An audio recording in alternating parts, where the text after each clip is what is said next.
मस्त अशा चवीची शिमला मिरची बनवूया। म्हणजे तुम्ही तव्यावर बनवली तरीही चालेल। बटाटे उकडून घ्या अशा पद्धतीने आणि त्यामध्ये हे काही मसाले घालायचे आपल्याला आता। पण मिक्सरच्या भांड्यामध्ये थोडी शेव वाटून घ्या, तीही त्यामध्ये मिक्स करा।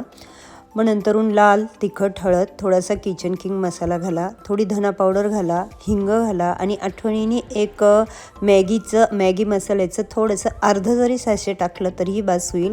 मीठ विचार करूनच घाला, कारण त्यात मीठ असतं।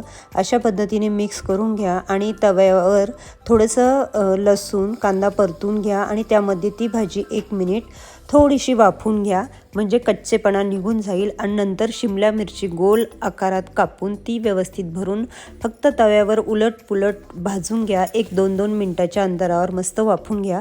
यूट्यूबवर डिटेलमध्ये ही रेसिपी टाकलेली आहे, तेथे जाऊन बघा, नक्की तुम्हाला आवडेल। अगदी पटकन होणारी रेसिपी आहे आणि सर्वात महत्त्वाचं म्हणजे अतिशय रुचकर आहे।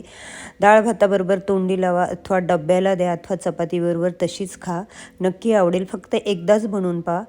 जर तुम्हाला आवडली ही रेसिपी तर आठवणीने यूट्यूब चॅनल सबस्क्राईब करा आणि आपलं इंस्टाग्राम फेसबुक पेज पण लाईक आणि फॉलो करा। तेव्हा बाय।